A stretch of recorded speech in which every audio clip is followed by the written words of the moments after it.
Je vous parle de la dépendance affective. Est-ce que vous êtes vraiment certain de savoir d'où elle vient, cette dépendance affective-là? Je vais vous dire, pour moi, dans ma conception, quand je travaille avec les gens, où est-ce que je vais aller travailler au niveau de la dépendance affective? En fait, il y a 3 champs de dépendance pour moi. La première, c'est au regard de l'autre. Parce que le regard de l'autre, quand je suis tout petit, bien, je ne peux pas me voir étant comme avoir le discernement pour savoir qui je suis, ma valeur personnelle. Alors, je vais être simplement dépendant du regard extérieur pour définir ma valeur personnelle. Mais qu'est-ce qui arrive quand cette valeur-là, je la prends comme négative?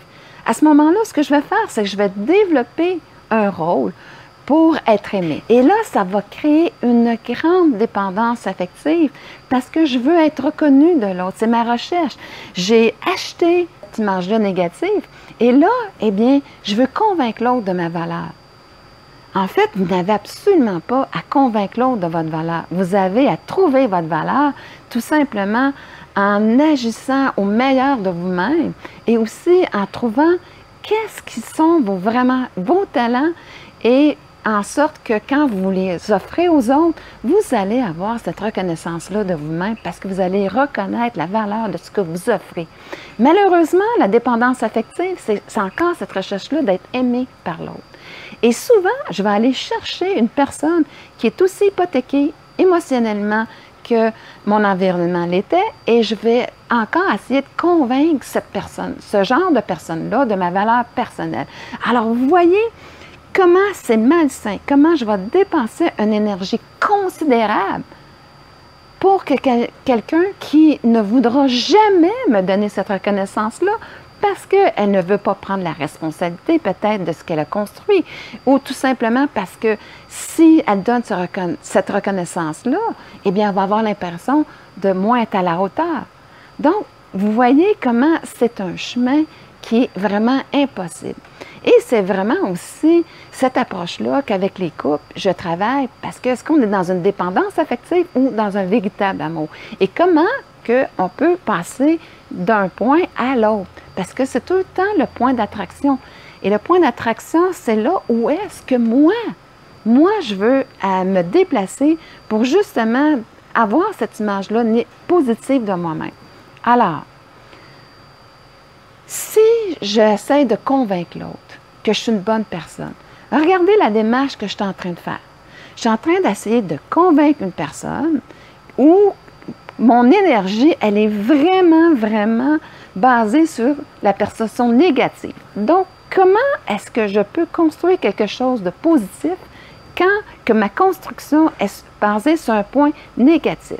C'est pour ça qu'à ce moment-là, je vais sûrement avoir de fortes chances d'aller ramener une personne qui représente la même faille que j'avais dans mon enfance, qui m'a amené cette image-là négative.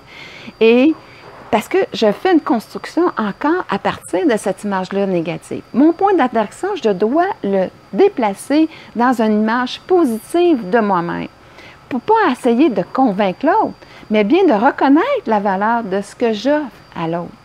Et à ce moment-là, bien, quand je reconnais la valeur de ce que j'offre, je suis capable d'apprécier la personne que je suis et je suis capable de développer de l'amour pour moi. Ce qui me libère de ma dépendance à vouloir convaincre l'autre de ma valeur personnelle.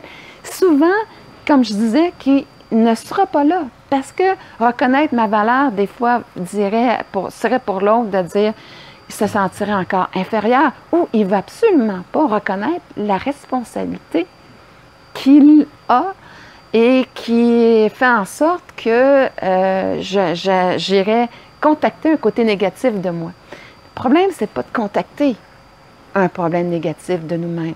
C'est de ne pas en prendre la responsabilité pour changer. Mais changer, c'est vraiment pas d'aller... Le négatif me sert pour dire, OK, ça ne fonctionne pas. Je m'aperçois que les gens me manquent de respect. Alors là, je dis, le respect est quelque chose de vraiment important. Alors, je vais le développer. Je vais le développer dans le respect de moi-même, dans le respect des autres. Et là, c'est pas que je suis centrée sur que les autres me manquent de respect. Non, je suis centrée à la bonne place le bon point d'attraction pour développer le respect de moi-même. À ce moment-là, bien, je vais être capable de m'aimer et je vais être capable aussi de reconnaître ma valeur parce que je vais avoir appris à me respecter. Alors, vous voyez comment ce point d'attraction-là doit se déplacer, non pas face aux autres, mais bien face à moi, et pas vouloir convaincre les autres, mais de reconnaître ma valeur. Alors, vous voyez comment les mots sont importants, parce que convaincre, ça sous-entend qu'il y a quelque chose que je ne suis pas convaincue moi-même. Alors, reconnaître ma valeur, c'est un processus. Donc, j'amène dans un processus de reconnaître cette valeur-là. Et enfin, comme je disais, c'est là que je vais retrouver la liberté d'être qui je suis et surtout de me libérer enfin de cette dépendance affective que j'ai achetée quand j'étais tout petit parce que je ne pouvais pas porter ce regard sain sur moi, parce que je n'étais pas encore conscient de qui je suis. Alors, je vous demande tout simplement de prendre cette conscience-là. Amenez-vous à réfléchir, à savoir, découvrir qui vous êtes. Et à ce moment-là, bien, vous allez pouvoir vous donner cet amour-là et enfin vous libérer définitivement de la dépendance affective et être libre complètement d'être qui vous êtes, de vous apprécier, de vous aimer tel que vous êtes.